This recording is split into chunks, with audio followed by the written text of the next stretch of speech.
Want to rise above what holds you back? These are the stories of those fighting that battle. It might also be the story of you. I'm Dan Waldschmidt, author of Edgy Conversations and strategist of billion-dollar companies all over the world. This is Mark Menard, author of The Story of You, the guy who knows a thing or two about never giving up. You're listening to Elevating Beyond. Let's get started.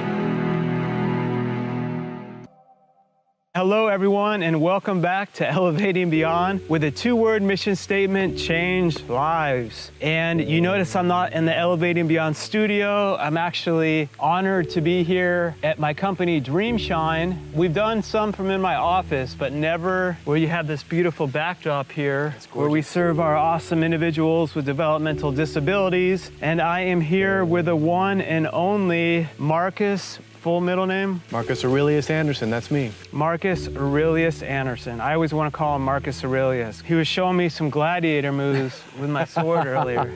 We were in the studio. Look at everyone. If you're just listening, I'm just holding up Mark's awesome bio. Thank you, Jess, for making it. Not Mark, but Marcus, right? Marcus, yes. But I had the honor of being on your show, and we've connected. Yeah. We are recording this in August. We had it scheduled, I think like in May when the shutdowns hit for COVID, which we'll be talking about. Rescheduled it, and this is awesome. My first back to normal in-person show since COVID. So F you, COVID, we're overcoming you. Yep. We have so many things. I don't even know where to start, whether it was you showing me how to cut people up with a knife in a good way, protective, years of martial arts. First of all, we'll have all the links. Marcus's TED Talk, I checked that out before we were doing. Is it The Gift of Adversity? The Gift of Adversity, it's the same name as the book. And the TED Talk's awesome. Just Google TED Talk, Gift of Adversity, Marcus, you hear him talk all about it, which we're gonna get into. Little cliffhanger, this guy has died twice. Yeah, that's right. I know you wanna keep listening now to get into that. I don't even know the whole story of that. As being deployed, don't even know all the details. We're preparing to deploy, didn't get to go. So we're gonna share all that and how you overcame it, which led to the TED Talk that you did that was amazing.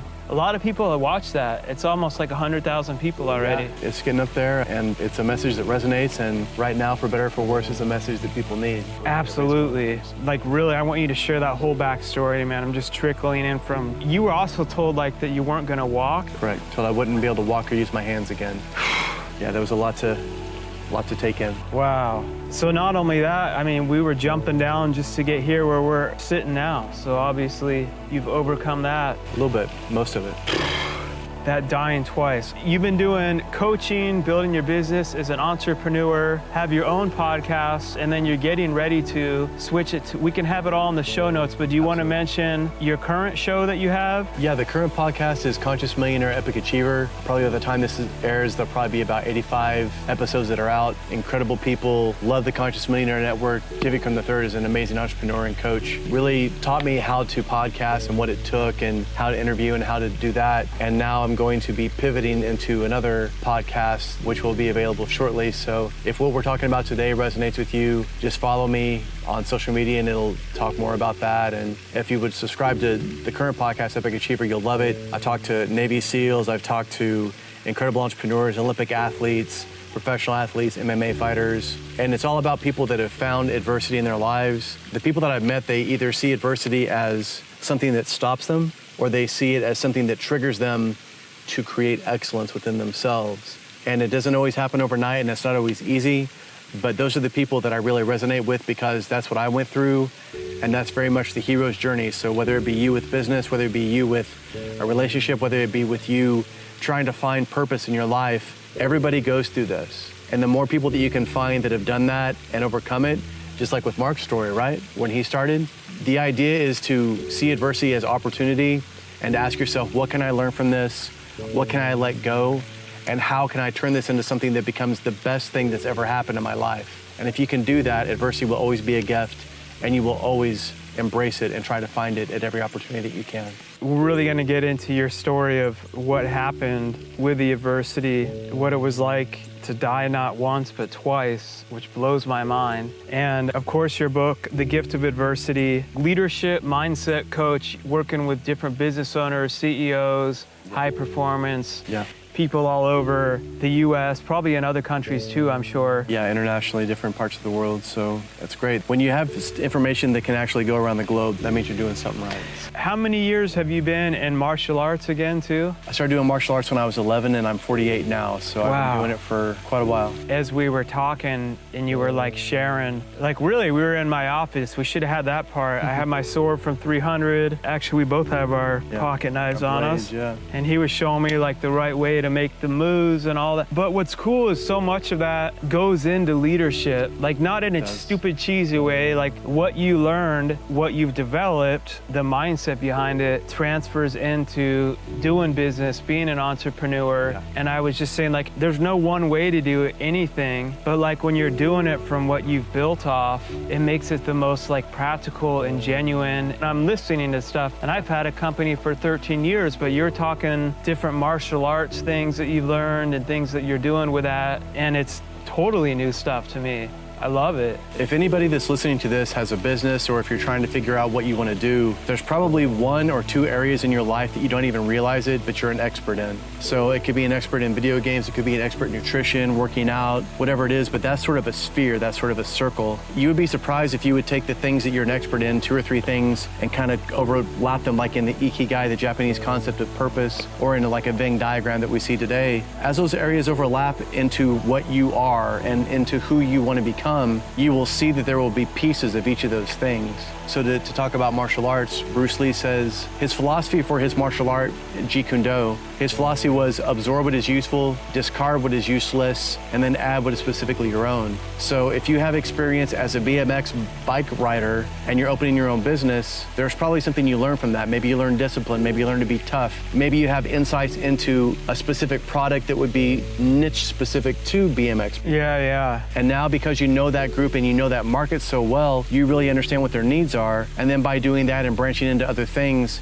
and that's just one example, but you would be surprised at all these things as they overlap, even like Elon Musk, economics and physics. And all of a sudden now he's created Tesla, he's going into space, PayPal, all these things. Building rocket ships as a kid. Yeah, so all those things come together. And just like Mark was saying, all these individual things that you do really well, they're specific to you. So if it was a passion that made you become an expert in it, then chances are that passion is still there. And when you can cross those passions and put it towards a specific goal, some change that you want to make, something that pisses you off, some injustice, that will drive you much further than any paycheck, any recognition, or any permission that you can ever try to find to validate yourself. So that's kind of what I've done with everything, and I think it's coming together pretty good. By the way, I'm a communicator in a different way where I've been on like media shows or like Fox, and I was on for like my book. If you get them off their question, they get lost. Yeah, they have no idea. But I can't, their stuff's on a teleprompter, Yep. and it's crazy. They're looking at the camera and they're looking at you, but they're really good at doing it their way. But when it comes to a full conversation, one lady's like, I don't know how you can do that. Like, if I am too structured, if I'm like reading the whole time right now, I'd be overthinking. Yep, there's no emotion, there's no presence. Yeah. You can even pay attention other than say like, wow, wow. And some people are good at doing that. They are. If that's what you're into. The people that are listening to us right now are not, though. They're not into that kind of stuff, so I think we're good. Thank God. And there's a need for more stuff. It's what we've been talking about with the media and everything too, is the mainstream stuff that's out there that's like so edited. It's great to have a good production and do the best you can, but also when it's so edited that no one's ever able, it's like something flying over us. I don't know if you'll hear it or not. It's a plane. It's making sure we're not going to war or something. You never know right now. Like, they'll come in and be like, the word COVID was like popped up or something.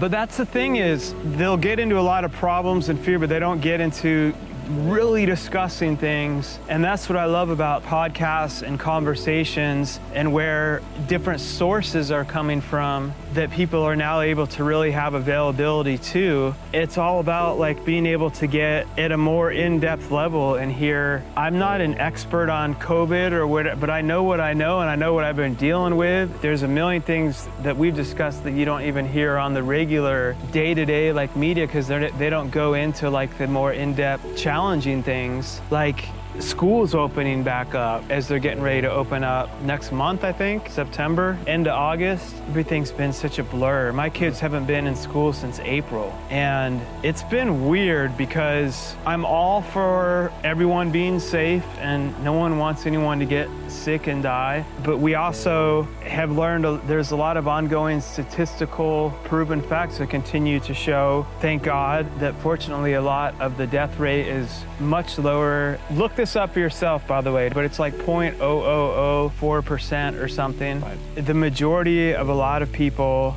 fortunately, that do get COVID, get over it, which is what they said from day one. The goal was for everyone not to get it at once. And I don't want to make this, but it's what's going on. And with business too, and the goal was to not have everyone get it at once, so the hospitals weren't overcrowded. We had some shutdowns, and we met that objective. We got all the ventilators, which is interesting because now some people say the ventilators are dangerous. I don't even know. But anyway, they met that goal, and things gradually started opening and are still in transition. There's been a lot of companies that have gone bankrupt. Yeah. That put food on people's plates and mental health issues from that and other stuff too. What we're talking about, it's never just an A or a B. No. The key is like keep coming together and work with options. And just like with Dreamshine here, we serve our clients with developmental disabilities, and there was a certain period where we had to shut down, but we quickly transition into getting like different mobile homes that we had set up out here, so we'd have less people in a whole strategic plan of action ongoing, so we could serve a lot of our individuals. They could come here and do what we do, because a lot of them get their exercise here, the behavior management, so many other different types of therapy that's needed. We're just being stuck in the home was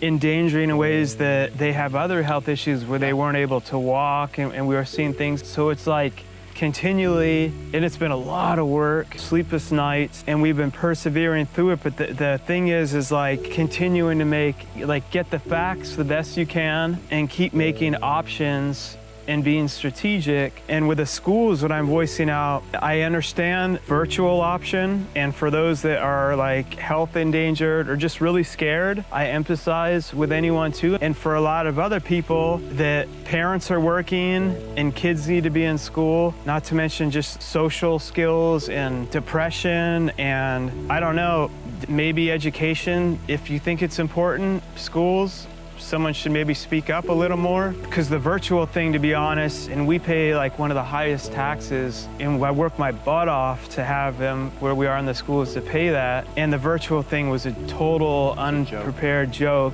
They were doing the best with how it came quickly. Right. But now I'm getting a different thing every day, and it's like, and I was telling you this, I want to say this on the show, my opinion is there needs just to be continued options. We're seeing it's not just A or B, and more schools are like, let's just close down. And that's a great luxury to have when we're still paying our taxes. Like, I'm just being real here. These are facts. The school's still getting their funding, and the salaries are still would be getting paid to the different teachers, and I respect all the teachers working hard. And a lot of people jump on that and they're like, yep, you want to keep everyone safe. How dare you say something else? That means you want everyone to die. No, no one wants that. The health and safety of our individuals is the most important thing, and welfare and mindset and emotional safety and mental health. If it was to be like, oh, we're not gonna pay taxes, and the schools, if they do virtual, they're only gonna get half their funding, every teacher would have to take a 50% pay cut or lay off half or not get paid, I guarantee you that you would see a huge shift in opinion of, oh my gosh, wait, we should open the schools. And it's not just about safety. I feel like that I'm not okay with it. I get there should be a virtual and make options for also in the school when the majority of children and stuff are gonna be just fine, the majority really, and how to keep moving forward instead of like, it's just all A or B. Because a lot of businesses are working so hard to make options, and they don't have the luxury of still getting all the funding and the taxes to do that. And if the quality was there and it was really helping our kids get something, that would be great. but I haven't been seeing that. And for me personally, they're writing us and wanting us to help with the whole curriculum. I'm like, I run a company full time. I can't do your job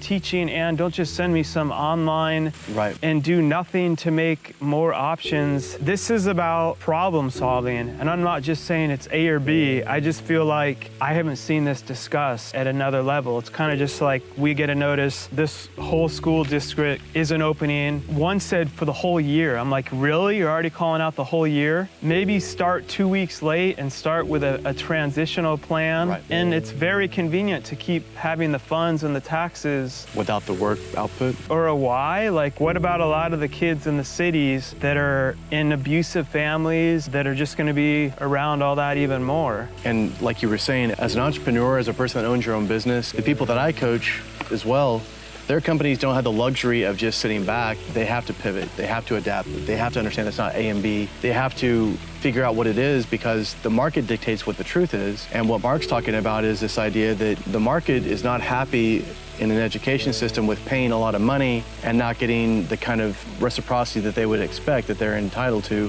for that kind of money. Again, I understand that this is difficult, and I understand that we have to change and adapt, but there would be much more urgency if there was less fundage, because right now a lot of people are still able to kind of get by, but what happens when that starts to dry up? Then what? And the unemployment is a small business. We pay tons in unemployment, and when they're not running, those funds drop. And it's not just about the money. Nothing ever is. When they say keeping people safe, I don't believe that's what they're also, because in a lot of ways, they're not keeping people safe. It's endangering people in other areas, in other scenarios, that it's going to be more detrimental. It's weighing out the risk factor for each person and setting up options like, okay, I get it. This person is a higher risk. They should definitely have a virtual option, 100%.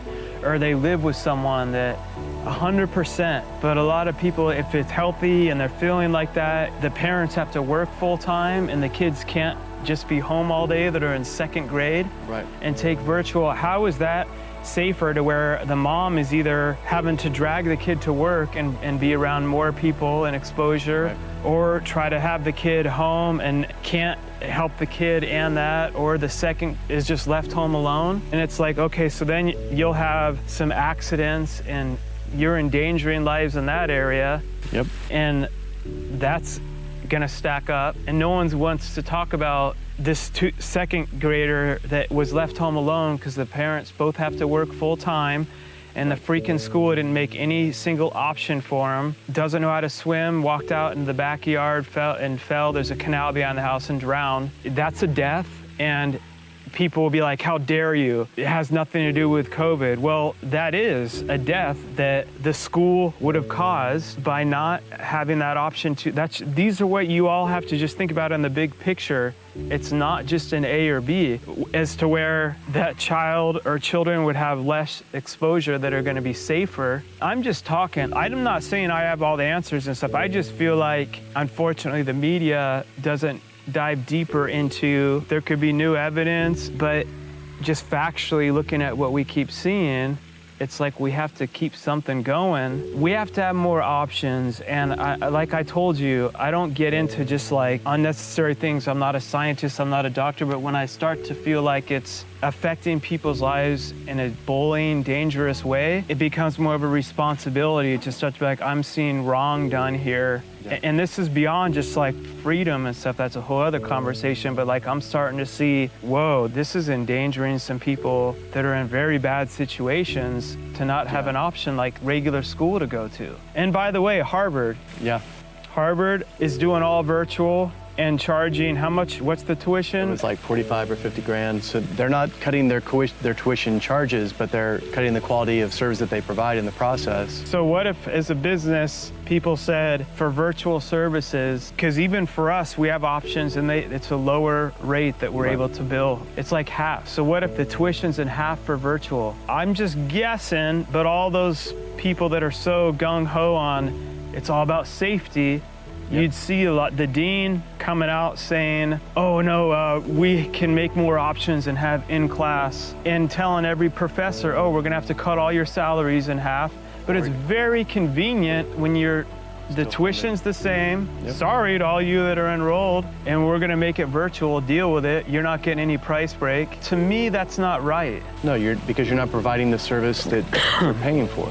It's bait and switch, and we see also how the media is more concerned about scaring people, getting advertising monies, and keeping your attention, and it's in their best interest to keep you distracted, to keep you afraid, to keep you hanging on their every word, changing that every word every other day to keep you more glued to them and keeping you in a place where you're afraid to do anything. They're a business, by the way. They make money off marketing and views. That's how they make it. I hate to say this in a morbid way. This is probably the most views and money they made since 9/11. And it's important to cover things. It is. But when it gets to a point where people are doing it for profiteering, That's it. and acting like they're a thing to help the people, I'm fine with the news and stuff being a company and providing a service. What I'm not okay with is not providing a service and just knowing if we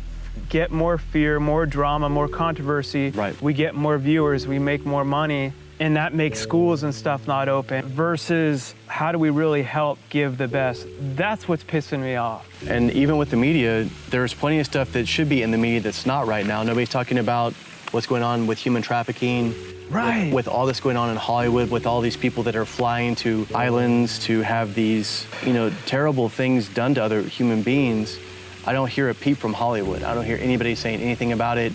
I don't hear any of the people that have been. But if someone doesn't have a mask, But if you don't have a mask on, 50,000 people will. Yeah, people are going to die because of that. So again, just don't listen to what Mark and I are saying that this is the gospel truth. But what I'm asking you to do is look, question, wonder where you're getting your information, maybe check it out, maybe dig into it a little bit, and then run that through your own kind of like filter of logic or philosophy and say, yeah, maybe this makes sense or maybe this doesn't make sense. Or just being in a place where you're a victim and you're just afraid to do anything has never served anyone in this country or the world throughout history. Yes, we have to be aware, yes, there are dangers, but there are many other dangers statistically that are much more likely to occur to us than what's going on with COVID, than what's going on in a pandemic environment. In chiropractic school, that was the big thing they told us. It was like, if you're continually sanitizing your hands and continually washing your hands all the time unnecessarily, you're literally breaking down your own immune system, because your immune system is like a muscle as well.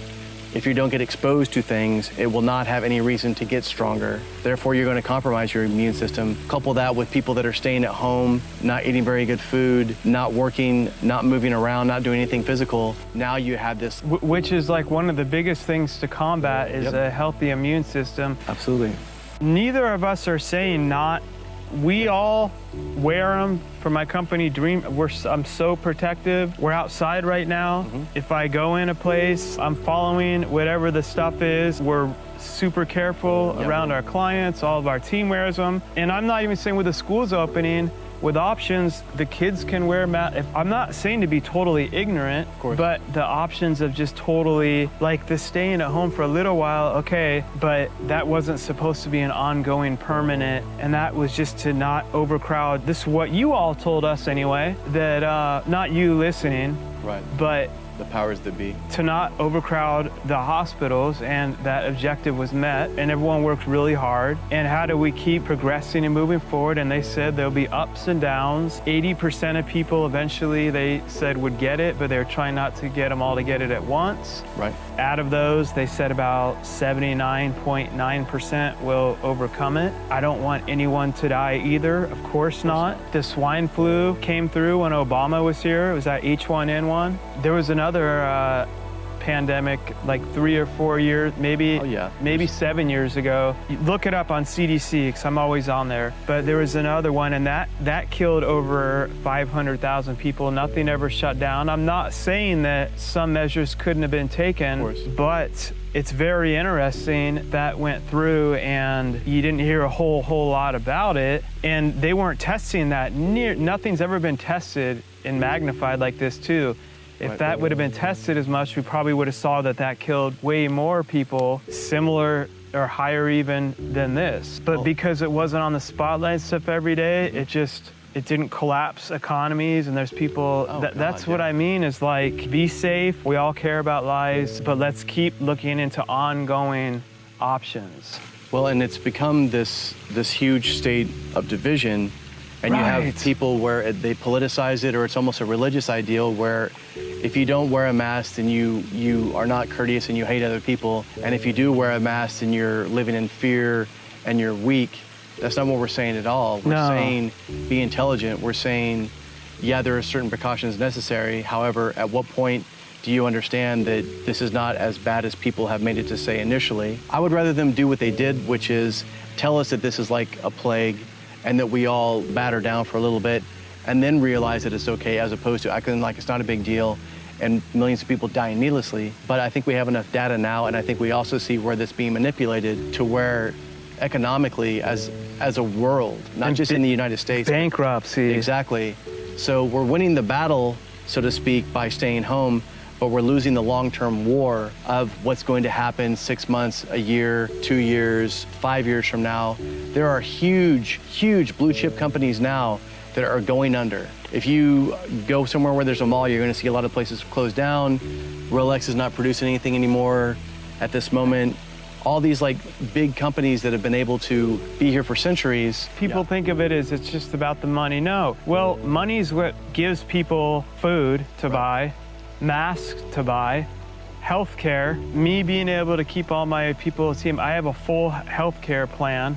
That, by the way, it all went up. They were like, you'll get tax breaks because of COVID. Nope, it all went up as a small business. Businesses provide services and they're giving money to people that have families to be able to go to school if the schools would open back up, colleges, means of survival for tons of other things that are far more dangerous when they don't have it and things collapse is a whole other severity. And it's kind of like you're saying, not the whole division thing, and it's not, we all agree on a lot of things. And how do we keep coming together and making options versus like, it's just this or that. And it's like, we gotta all keep coming together. Like Martin Luther King said, stand for something or fall for everything.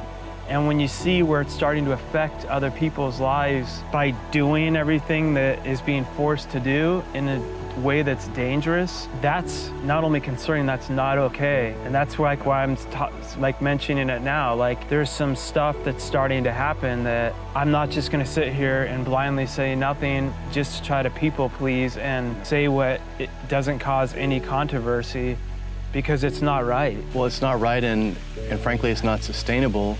What I found also is that no matter, it depends on who you're listening to, but either side of this debate can prop up themselves with some sort of statistic from some sort of expert in their field. True. And the other side will call that side an idiot and say that they don't know what they're talking about, they're not qualified to have the opinion, and they'll bring up their expert who the other side will say they don't. So what's going on is we're taking our eye off the ball. We're losing the real mission. Focus. Exactly. Yeah, and I'm not trying to prove myself right. I want the most rounded experts from all, in both sides. It shouldn't even be sides. Everyone needs to be a team, first of all. There's good opinions and facts here and here that need to come together. And how do we keep let's blame you, it's your fault, let's blame you. And this is coming to leadership and the way things work. You have all these, but you keep moving towards that unified mission. And the mission that's told to us was to not overcrowd all the hospitals at once, that this was going to come through, was never to close everything down until a vaccine might happen in 1 or 2 or 20 years. Right, and then we look at the motivation behind all those things, who stands to gain, who gets the monetary, huge amount of monetary compensation for that, and again... And we want there to be a vaccination that helps save lives for this, by the way, too. I'm all for that. If that's what it takes. But how do we keep working? Right. And not, you're wrong, all of you listening, you're smart people. Unlike on the popular media that are just trying to go viral from some reactionary, stupid thing. And it's enough. The media, you've been a joke for a long time. During the economy collapsing is when I opened Dreamshine. I stopped watching the news because every day it was like, don't do this. The 55 individuals we serve in all different buildings and all different strategies, we wouldn't be doing any of that had I listened to that. And it was like, got the facts and I continue to work hard. But if it was that, I never even would have started. And the news was like, don't ever do this, and I had to be like, you got to guard your mindset and stay also focused on your mission to keep making a change and like spreading light, whatever corner of the world or area that you're in. It's important. You have to make that change. And the thing as well is, right now, the most important characteristic that any leader can have is humility. The most important thing any leader can care about is the mission and the team that serves him. So if I don't have a dog in the fight, I'm like, I just want us to get from here to here, and I have a team of people that I trust, and we all talk about it, and I realize that I don't have the right answers, or that maybe somebody else has got a better answer than I do, let's try that. However, because people have put their foot down and they put a stake in the ground and they've drawn a line in the sand, and they're putting their reputation and they're putting their expertise, which turns into monetary compensation. When they put themselves on one side of this division and then somebody else comes at them, now it's not about who's right or wrong. It's about who gets to be in a position where they can dictate who's going to make the most from this. So if you want to know what a person believes, you don't listen to their words, you observe their actions. Right. And what we want is we want to find out how to get to the next step, how to move forward with this, live life, as opposed to trying to be right or wrong. Right. I would rather be wrong and get to the correct conclusion and admit that I was wrong, as opposed to saying, this is what we're doing. Yeah. And again, let's be honest, government, anything that's run by the government is inefficient and ineffectual, so it takes a while to change it. Right. But at the same time, there's certain confines in which we can all operate to help move that along. And if you're just gonna sit there and try to call somebody else a name on social media because they do or do not agree with whatever you believe in, whatever the case may be, because there's a lot of stuff out there right now, is that really gonna help us get closer to the answer? Or are you just more concerned about trying to prove this anonymous person online that they're incorrect, or that you found the statistic, or having 10 words on Twitter or something, I can't even get on. I'm just like, ugh, makes me want to throw up. As to where I love the greatness of social media and in the right ways to be able to spread powerful messages, and I like the freedom of it. And there's a lot of stuff that it's just like, now some's being censored. It's beyond weird. You got to put your conversations like this are healthy, and you can have healthy conflict and respect each other and disagree to get to a point of unity and problem solving. That you learn much more from a disagreement than you ever do from everybody just towing the company line. You learn a lot more about each other, and if you do it the right way, and if you can respect somebody, if he and I don't agree with something, we can still respectfully debate one another, and not turn it into this moral or idealistic or personal attack, where now I'm trying to drag him through the mud because of anything that is not related to the subject matter. And the more that we do that in a respectful manner, the more our relationship will build. So if it's a relationship in business, if it's a relationship in your own family with your spouse, if you can't have a disagreement with them, there's something else going on there that you need to unpack that's been there for a long time.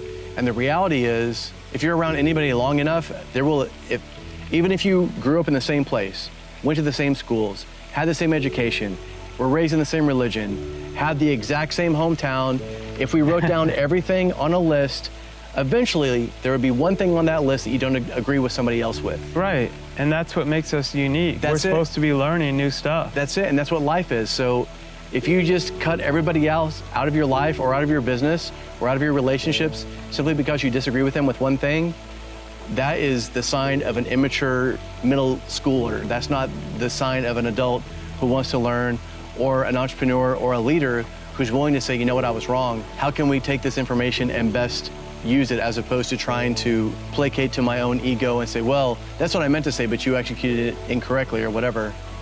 People are so worried now about the battle of semantics instead of actually trying to get to the root of the problems.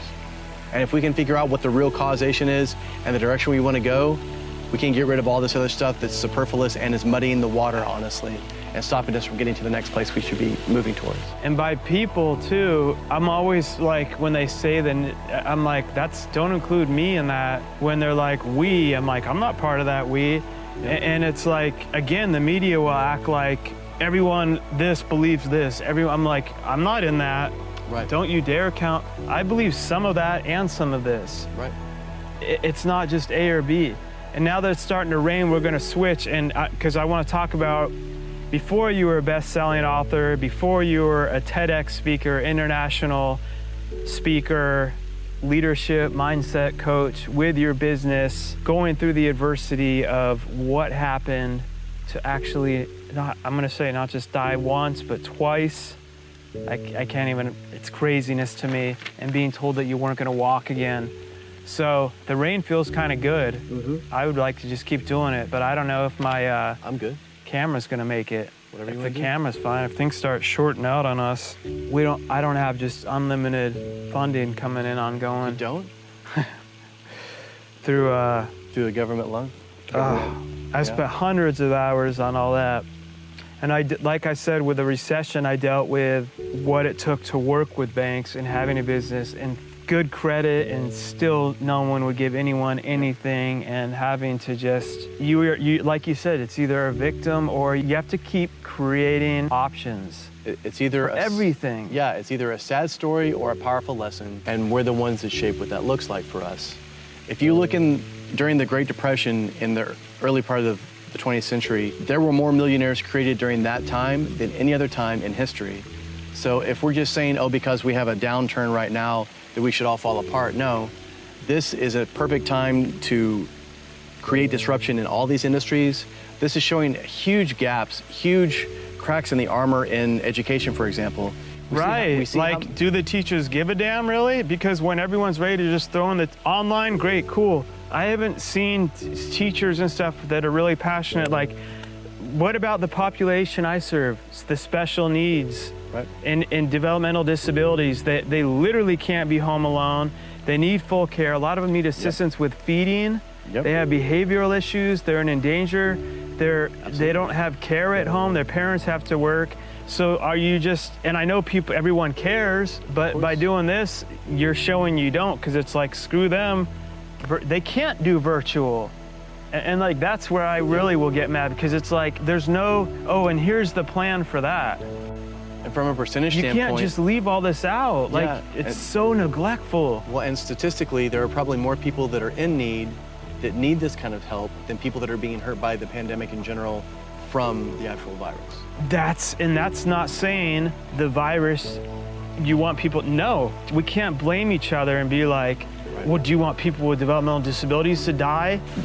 I know you don't. No one wants anyone to die. Let's stop saying that all the time, but we have to look at everything else. There's not just only COVID on this earth that's going on. There's a lot of other things that are the impact of these decisions that have to be taken in, not lightly, to be like, we're just shutting down for a year. This is unsustainable for so many of us economically, and if we don't start turning it around now and taking responsibility, it's going to get a lot worse before it gets better. Yeah, and I feel like a lot of people companies are doing all they can. You see them splitting stuff up, and you see all the partitions and stuff we're getting here, but that's costing tons of more money. But I want to be as safe as possible too. It's worth it. Everyone's working hard, but we all have to just keep working to making options. And like, restaurants can't survive with only doing 25%. Like, people, they get mad. And at a point, I start to say, don't go. If you don't feel safe, you don't have to go. Yeah, there's nothing telling you have to. That's totally that's fine. But also, like, people can't just keep restaurants operating at 25%, and they don't have the space, and also the bills don't stop coming. I love when people are like, let's just pause all this, it's all fine, but the bills don't go on pause. Nothing else goes on pause. The rent, all the stuff, the business expenses, none of that's owed. I was in the bar industry, I was in the restaurant industry for a while, and so I don't think people understand the margins or how much it costs, how much time, how many things have to happen to keep that restaurant or that bar going. And then when you say, because it's easy to say to somebody after the fact, oh, you should have had 6 months of expenses saved up. Well, sometimes in business, you have to take a gamble, or sometimes you're just barely getting by already. Right. So some of these smaller companies. And you're paying a bunch of other people on your team. So you're as a business owner, what do? We'll pay our employee. Of course. And not us. Yes, because the employee always payroll gets is the most paid important first. thing, that's it. So looking at it like that and seeing how this is affecting everything else, It's something that we have to take responsibility for now. And instead of just trying to hide back and act like nothing's going to happen eventually, if we don't start taking the action now, it's going to be, again, much worse than it was in the beginning. So.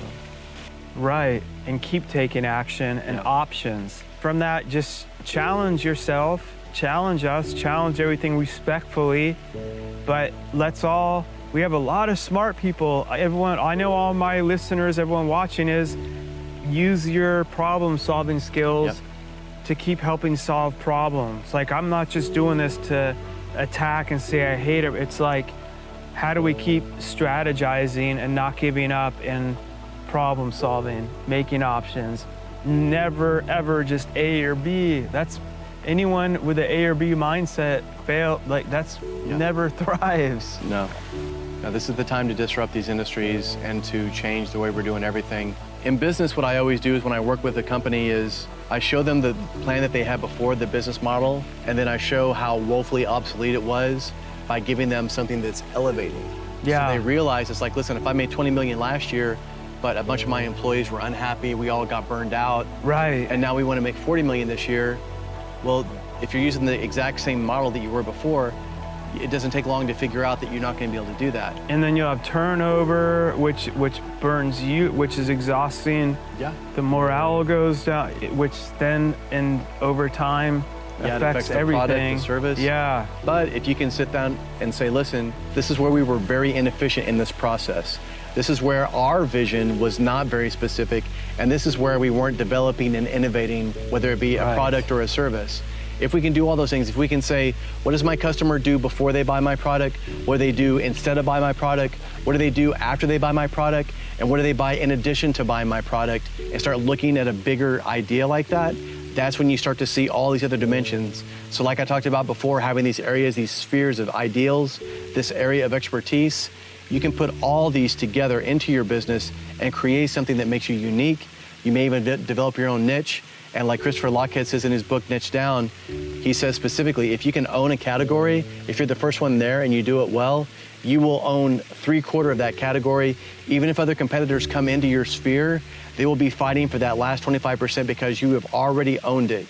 So if you want to call it blue ocean therapy, however you want to call it, the idea is find something that you do really well that's unique, get better at it, and then when you're doing it well, innovate, learn to leverage it, learn to get better at it. And again, that's the kind of mentality that we should be applying right now to the hardships that we're facing. COVID. So that's just a very broad spectrum, but that's how an entrepreneur, that's how a problem solver thinks. That's what leadership is. The foundation of it all, and everything you talk about, and immediately how we click, all this comes down to great leadership. And that doesn't discriminate to business leadership in schools, leadership in the government, leadership on teams, leadership everywhere, which is my book that's coming out on that, by the way. Fantastic. You better all be getting it. 16 Reasons Why Your Business Sucks. But seriously, that's where you always have to be willing to learn. But great leadership is a game changer between why Chick-fil-A is making, man, I just heard a statistic on it. It's crazy, even being closed on Sunday.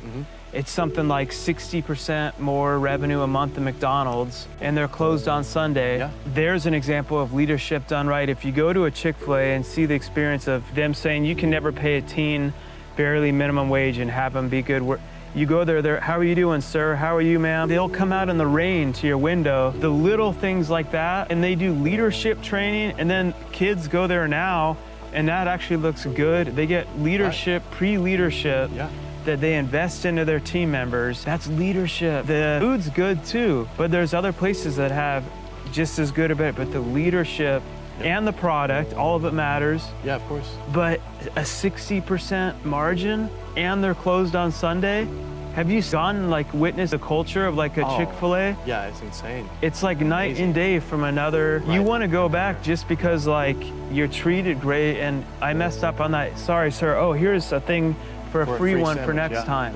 They go above and beyond and over-deliver. Yeah, and that's what you have to do. You have to earn that customer every single time. If I have a coaching client and I give an amazing coaching session with them, then I'm like, nah, I never have to do that again. Because I did this one time. It's like, You have to win that every single Right. time. To develop that trust, you have to develop that rapport. And frankly, until you can do it over and over again, people always wonder if it's a fluke. So again, It has to keep, and once you set that bar, that's it.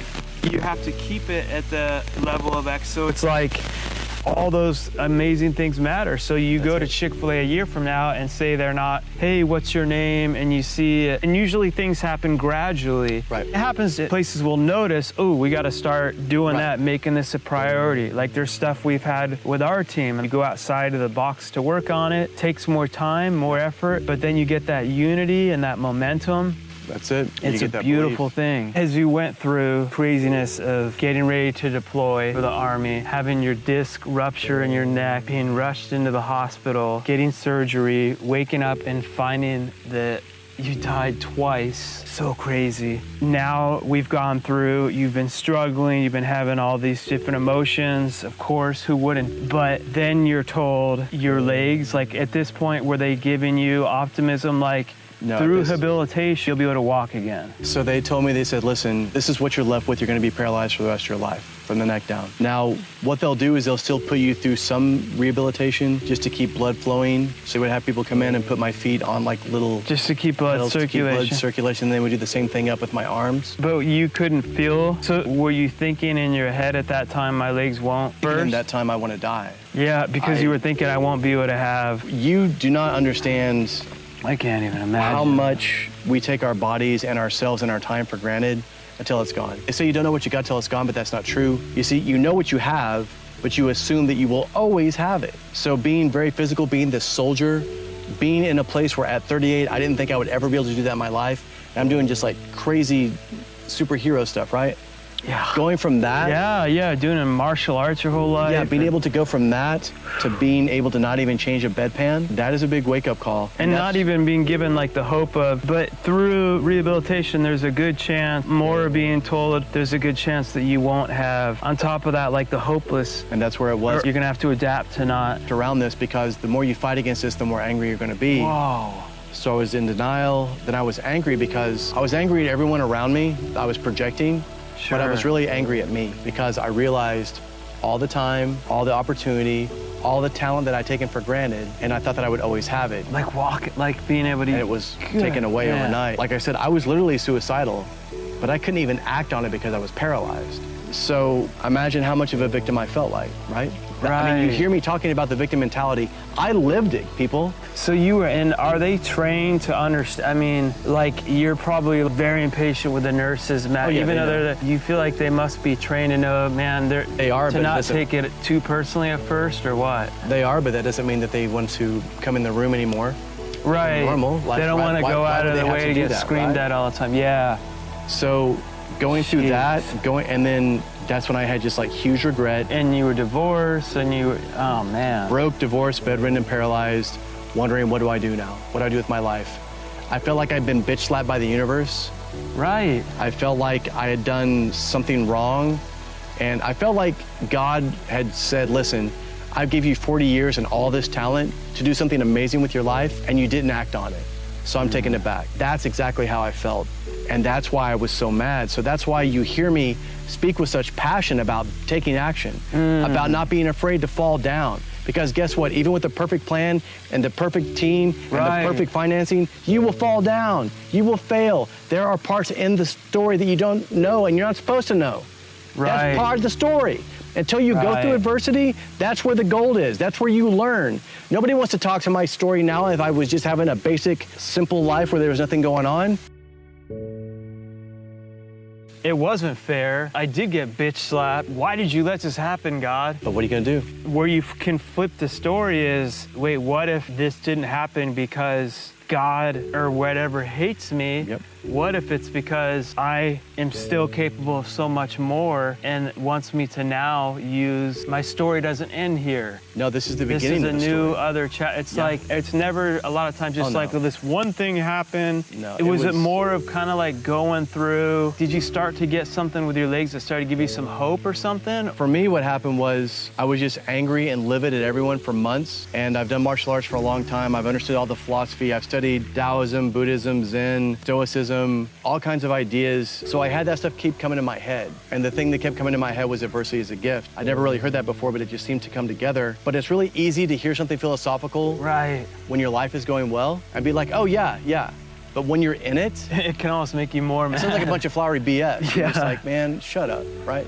So for me, I was angry for months, and then eventually I realized that the anger wasn't serving me. So I could either stay angry for the rest of my life and play the victim for the rest of my life and say, woe is me, and try to one-up people with my hardship. Oh, you had a bad Monday? Let me tell you about my life. You ever have people like that in your life? Yeah. Everybody has them, right? Because maybe deep down who you were, like really deep down the foundation you knew was in there. To keep being like that wasn't gonna help. But it wasn't like one person had to talk with you, so it was more like... So it was that anger and then making the decision that I was not going to be a victim anymore. And we were talking about breath. When you're lying in a bed paralyzed from the neck down, you can't control anything except for your mind. And even then I couldn't control my mind because I was so mad. But what I could control was my breath. And I'm not trying to sound like smart, but there's a parasympathetic nervous system in your body, which is like your relaxing nervous system. And then there's like a fight or flight system called the sympathetic nervous system. If you take deep breaths, it actually stimulates the parasympathetic nervous system. It actually helps you relax. It actually helps you take a deep breath and step back away and disengage. So by doing that alone, it allowed me to say, okay, this is one thing I can control, and that's my breath. By controlling my breath, it helped me not be as angry. I was still angry, but it helped me start looking at where's the opportunity in this? Is there opportunity in this? By taking like that breath and releasing, it kind of got you to be able to release the feelings that were more like fight or flight, adrenaline, anger, even though justified, and to be able to have a little bit of like peace to be able to start for that moment, having other thoughts for a second. Yeah, it gave me the opportunity to start looking and say, what can I get from this? Like, what if? And the thing was, there's no way, I mean, if you're a person who's 40, there's no other time in your life when you would take 3 or 4 months off and just stop work and stop everything else and not move and just think about your life. If you're in your 20s, you probably don't have that luxury either. Even now during what's going on, people don't have that luxury because there's more pressure. So for me, I desperately wanted to walk again up here, but sitting there in that bed for a long time made me start to realize I've got this issue right here, and then this one, and then this one, and then this one. And I wasn't worried about walking anymore. I was just worried about understanding the fact that I wasn't actually showing gratitude in my life. I'm still alive, so what can I start doing to... Because people are like, oh, well, you're alive. I was like, I don't want to be alive. I mean, how ungrateful is that, right? And I know that people talk about gratitude all the time. But it's like a muscle. It's a muscle. You don't just default to it. Now I realize, and it's like now you got to keep practicing it. And that's the thing, because real gratitude, not that BS gratitude, not saying, oh, I wrote down what I'm grateful for today, or watching your life fall around you and just go like, oh, but I'm grateful. That's what a victim does. That's what a person does when they're trying to make an excuse for not taking action. If you are truly grateful, you act in a grateful manner. Being grateful is a verb. Yeah. You have to act on it. And yet the feelings follow the actions a lot of the time, not the other way around. So you can't fake it. If you say that you're grateful and you're really not, you're actually building up a lot of negativity inside you. And what are you doing? You're triggering yourself. You're attaching something as a trigger to when you feel gratitude to where it's actually having the opposite effect. For me, I was grateful that, and here's what happened. In Zen, they say, take yourself out of the equation. So I said, okay, did anybody get some benefit from me being hurt? But then I realized, had I deployed in Afghanistan at that time, because we were getting ready to go, and I believe that this would have happened no matter where I was. I believe this injury would have happened no matter where I was in the world. Maybe you would have died, or maybe that injury would have happened and it would have caused who knows? I would have gotten, potentially, for every one man that is injured in combat, it takes 2 to pull him to safety. Right. So if I'd have been injured, someone else could, I would have pulled. Or maybe someone wouldn't have got saved. That's it. Now the team is compromised. Another team has to come down. Another squad, another platoon. A helicopter has to fly in. All this would happen in the hot zone, in a red zone. Yeah. So that means every person there would have been put in harm's way. Now, we know that when we signed the contract, I get it. Of course. But for me, I needed that. Knowing that there were 50 other people whose lives was not put in harm's way because of my injury. That was the first time That's interesting. in months I actually said, wow. Like a positive. Yeah, I was like, I'm lucky. I literally said it, and almost wanted to see who said it because I couldn't believe that I was saying it. Wow. Wow, I'm lucky. And that was the cornerstone. That was the beginning of genuine gratitude. And once I was grateful for that, I was able to be grateful for the nurses that took care of me, the bed that I may never be able to walk out of, the room that I may never leave. And a week after I started truly, genuinely feeling gratitude, a week after that, I started getting a little bit of feeling back in my left hand. That's crazy. Now, it wasn't a lot, but it was a lot more But it than was what I had. something. And that's what built hope. Our brains isn't just this magical spirit. It's a real thing in our head that produces all these chemicals that create all these different results. And there's so much of the brain we still don't even know yet. But like one thing that you could say is proven is being negative and angry, even though you're justified, doesn't lead to the same like healing outcomes as intentionally finding a way to change your perspective. I've never heard of someone I was still bitter, I hated, and I started being able to walk. Yeah, all of a sudden, yeah.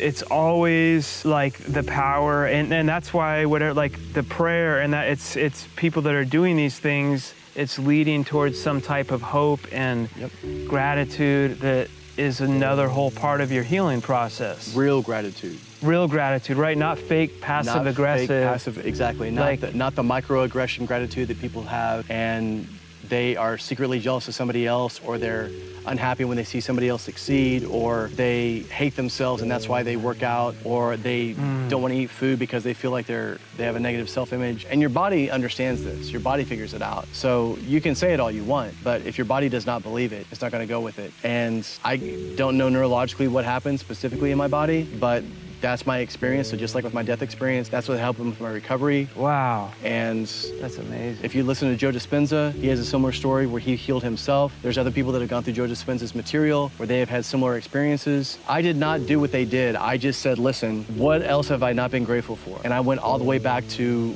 the divorce in my childhood and was like, that was traumatic at 8 years old.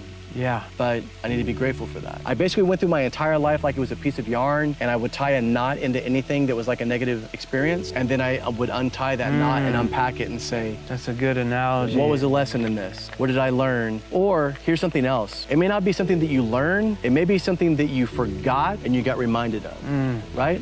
And untying it in a way is almost like not saying it didn't happen, but it's like this knot isn't helping, it's blocking things, and it's in a way it's like letting it go. Exactly. It's resolved now, it's free, and now I can move on to the next thing. And so now... Because you can't change it. You can change it. The only thing we can change is what we are doing right now. We can't change the past. No amount of regret will change your past. No amount of fear will change your future.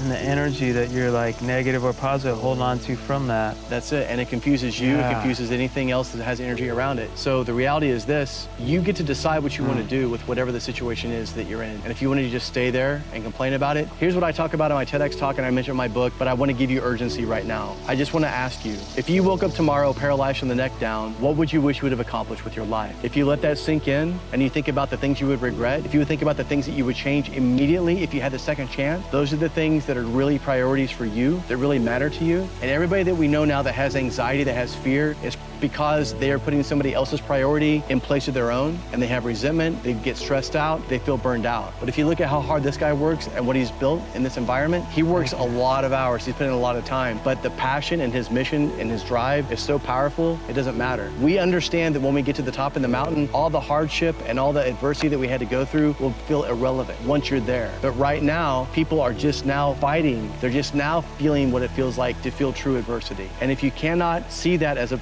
chance to get better, to learn, it will always oppress you. And that's the reality. And that never has a good outcome. It never does. It oppresses you is a great key word. Again, it's an ongoing process and muscle to be continually working on. And I had times in this COVID and being so stressed, I mean, like, it's not fair. I'm working so hard. I've been able to keep all my employees and team members on. But then I had to flip that and be like, wait, I get to be in a position that I have team members and employees because I built a business that I'm blessed to be able to have a company to fight for jobs to keep them for, versus the mindset of, oh, I have to do all that. I had to remember, like, thank you, God, that I'm in a position, even though it's a struggle, to be fighting for having employees and team members to keep jobs at a company that I started with nothing, with all the odds against me, and for the individuals that we serve. And both things are true. Yep.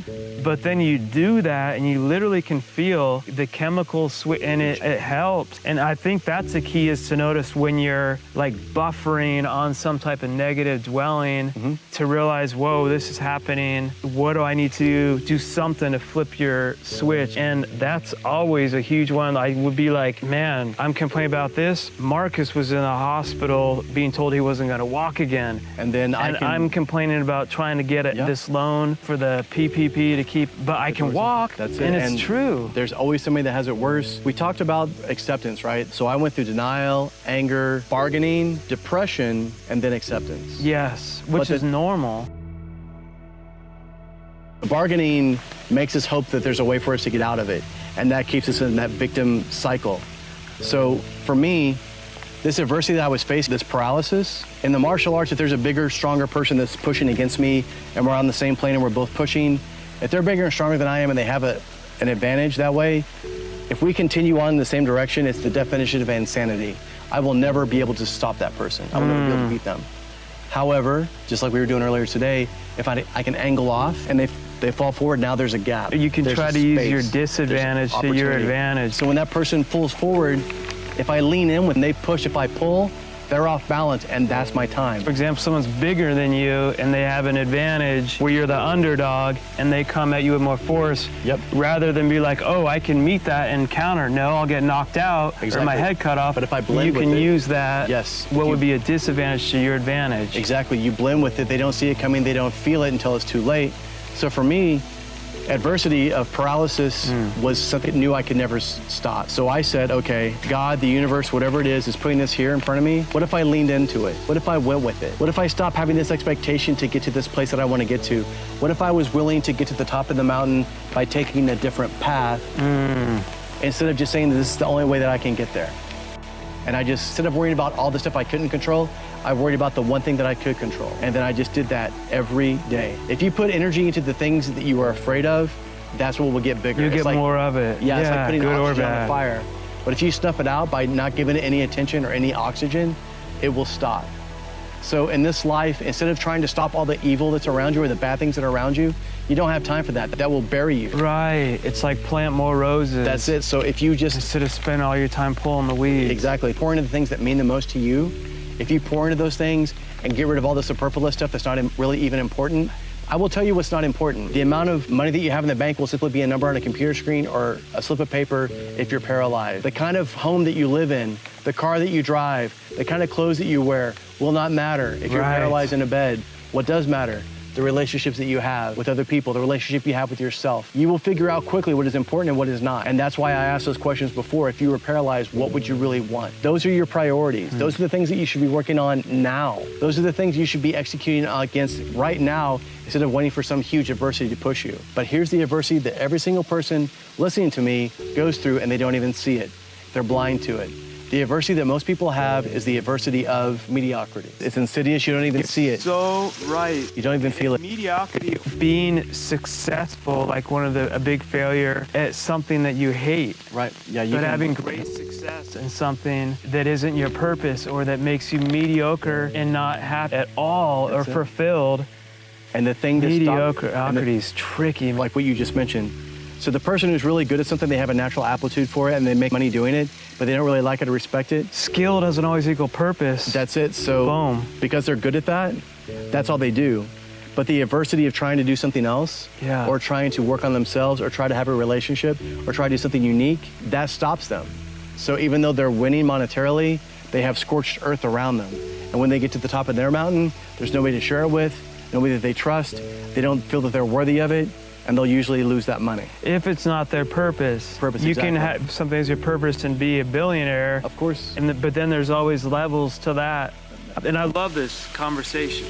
I'm blown away. But like on our recent RV trip, I was listening to Curtis Jackson, 50 Cent Snow spoke to you. I never would have, it was so many levels to him talking about, that dude thinks way more. He's so smart. He opened up about not being smart, learning, making it in hip hop, how he got shot, but what his strategy of calling out the other, knowing that he was putting his life on the line. Yep. Then he was living in fear. But then when he knew he wasn't going to be as relevant as a hip hop, but also had the awareness to be like, wait, I'm not only made to, Yes. and then he was pushing away from business meetings because he was thinking I'm not good enough to be here. Right. And he was like, for each new level, you got to be willing to learn. He has a show on HBO now, or not HBO, I'm sorry, I forget what channel it's on. I haven't even seen it, but he started producing a show, and what happened was he got approached and had the idea to do it with a studio. It's not Cinemax, it may be Stars, it's a cable subscription place, but long story short, we're only gonna pay you $11,500 per episode to like write it, direct it, and produce it, which at his caliber, if you're only fed by your ego, Right. he was like, I could go perform once, like there's princes in other countries that are still my fans that will hire me for 30 minutes Yeah. and pay me like $500,000.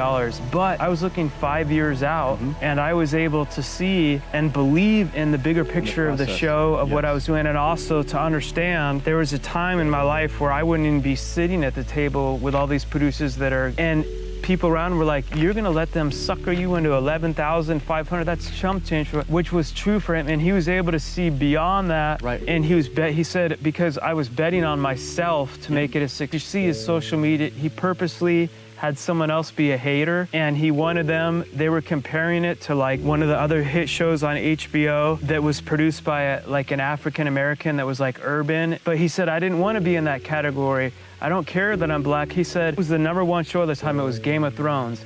He said, I wanted to be in the headlines with that, and I wanted to get into people's subconscious. He said, so I started writing back, I'm so sick of you, Game of Thrones, like blah, blah, blah, 11, always hating on me. And none of the Game of Thrones people were even hating on him, but he said he wanted to get in the subconscious of, when you think of my show, you think of Game of Thrones. I don't care who's in my niche, I don't care. I was going against the best.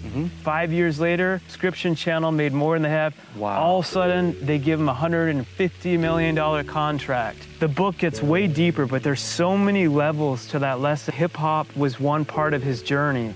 And he learned from that and grew, and then we're not only in different purposes. And his even next level, he said, I never thought about it before. I used to think I wanted my legacy to be as 50 Cent. He said, now my goal is I want to be known as a philanthropist, and I want to start being able to make so much that I can give even more, help even more, and I want to make philanthropy like cool, like hip hop. And he said, and that's my next thing I'm pushing. Isn't that so amazing? He's like, I never even would have imagined that that would have been a thing that I would have. And that's like the beautiful thing about going after your dreams.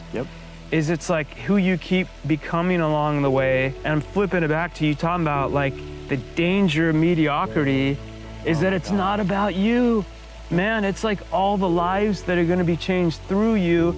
If 50 Cent makes it to a point that he's able to be a philanthropist and forget helping his mom have a house, I can help a whole country have a changed mindset, schools and water, and be eradicated of diseses. That's like why you're made. Yeah, that's like, you don't get to give up. Like that stuff lights me. I was like, man, he opened up like, I was afraid, I could have failed, I have failed, I look dumb. Man, it makes me respect him so much.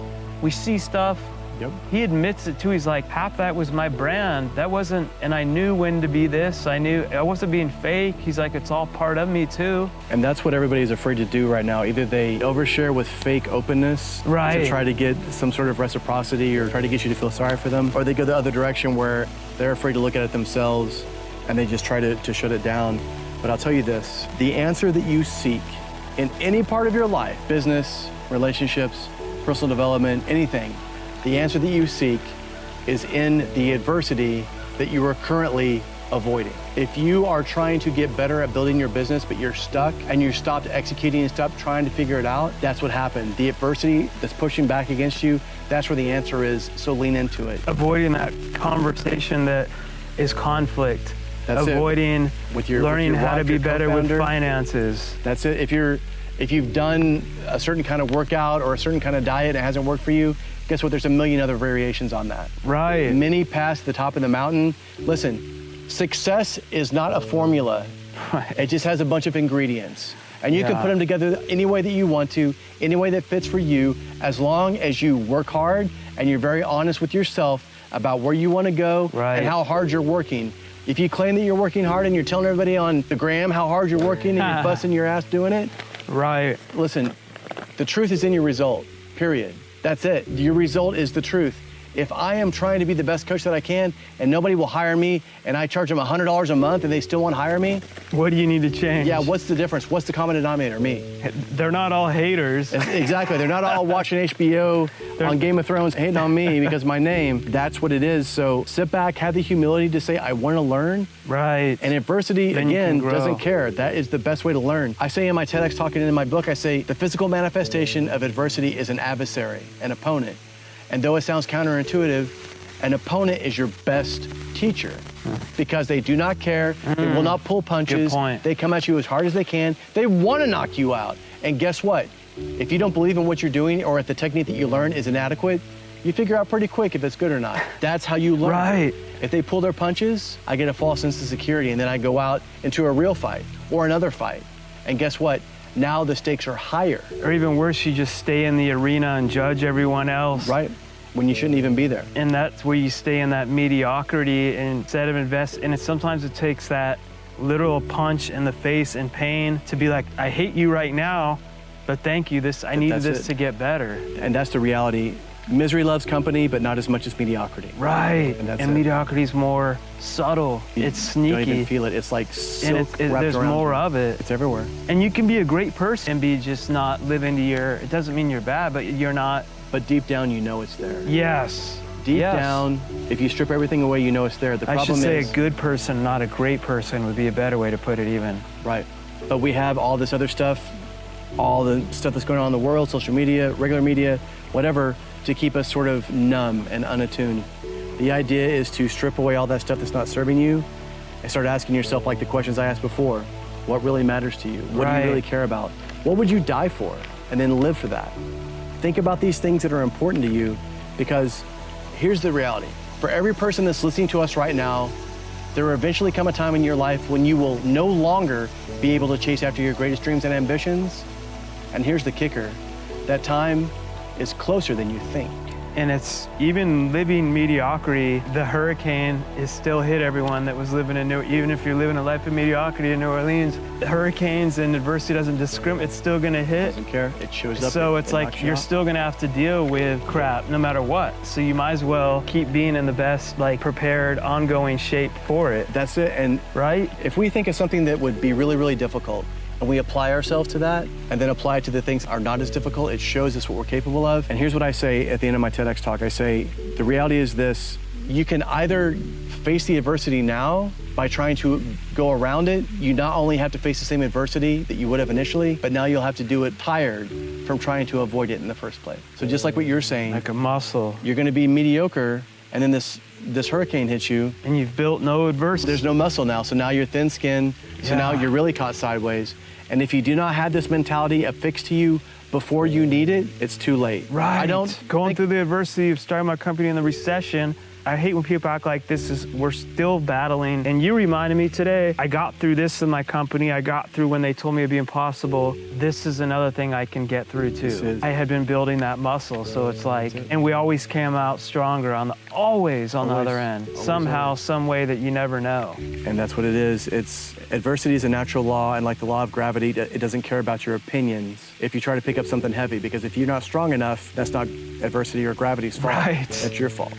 You can be like, I hate that I'm not strong enough. It's not fair that I'm not strong enough There to it be able to is. bench 400 pounds. Everyone hates me. Everyone's against me. Well, that's great. So if you lay there and have someone hand you the 400-pound weight, it's still gonna, it's Yeah, not gonna it be will. like, oh, I'm sorry, you're mad. Here, let me stay up here for you. It's still gonna crush you. That's it. So the book, The Gift of Adversity, best-selling book, Overcoming Paralysis and Pain to Find Purpose. Check out the TEDx talk, your up-and-coming podcasts. In the meantime, Conscious Millionaire, Epic Achiever. I had the honor to be on it. It's an amazing show. His episode, you gotta hear it. Amazing. Oh, thank you. It's because this guy asks great questions. And Marcus also will stay tuned with his stuff. You'll be talking about when your new podcast is launching. Absolutely. Mixing that with the martial arts, and I love Everything. You'll hear it all, the vision behind it. It's all kinds of awesome. So how long did it take from feeling that in your hand? Because you're like showing me ninja moves with a sword and stuff earlier. Your legs are working to be able to fully walk again. It took me over a year of physical therapy and occupational therapy to be able to, even hold a glass. Wow. But it's worth it. And for me, well, you saw like how much dexterity it takes to wield a sword. Yeah, and you're strong. You can feel you can tell you do martial arts. The thing was, I got out of recovery and I was 230 pounds. I was way overweight. Sure. And then all my body was jacked up. And then I went back to my first love, which was martial arts. And slowly I started getting a little bit more. Now, I still have a lot of numbness from here down and from my shins down, but compared to where I was, I'm actually grateful for this numbness because it reminds me every single day. It keeps me tethered to the memory of adversity. Right, And like so you I wear never that take it for scar granted. as a badge of honor. Absolutely, and it constantly reminds me. Right. So and just like he's saying, there are times when I'm not like adversity is a gift. There's times when it's Right. difficult. There's times when I don't want to have to face this thing. I'm not superhuman. And if you listen to David Goggins or Jocko or anybody else that you put on a pedestal for being incredibly disciplined, they're human too. They have a hard time too. So don't put these other people on a pedestal They go through and give pity yourself parties. a pass. Yeah. Because you don't get the pass. That's embracing mediocrity. What you should be doing is embracing adversity because that's your gift and your opportunity to level up into the person that you could become. And that's it. Amen. Thank you, Marcus. My good man. This has been awesome to have you here in person. Yeah. And we'll have all the links in the show, all that good stuff. I'm loving it. And anyone, you're doing so much with coaching and everything's on your site, the word of mouth, the business we're talking about. It's not about who has the most followers. It's real deal and where people are and what they're doing. Yep. And dude, you've died twice and overcome that alone is mind-blowing and incredible. And you're able to put a positive spin. A TEDx talk is a huge deal. Or that's facing a huge fear in doing that. Yeah. That adversity even created that stage for you. And think of all the people that have been helped ongoing throughout that. And that's what everyone needs to remember. Adversity sucks, it's hell, but the beautiful gift of it is you flip it and change that perspective and mindset into more of really intentional gratitude. And how do I grow through this adversity? And it's not just about me, it's about this gift of life that I'm giving and how do I use that to change lives through me, whatever it is for you. And we all have our own different journeys. Absolutely. Amen. Marcus, have you with a sword. Marcus Aurelius Anderson. All social media, you'll find me there. Epic Achievers. Got some fantastic interviews with this guy. And you were named after... My grandfather named me after him. That's cool. And so imagine the burden of having that name. Right. That's why the studio became death twice. But it forced me to level up. I had to be worthy of that name. So even though I'm not worthy of the name right now, I try to endeavor to be worthy of the moniker. Don't you dare say that, man. And you're Marcus Anderson. You have your own special mission that you're damn well worthy of and you're living it. So don't you dare say that, man. You're doing it. So never settle. Thank you so much. Never give up and keep elevating beyond.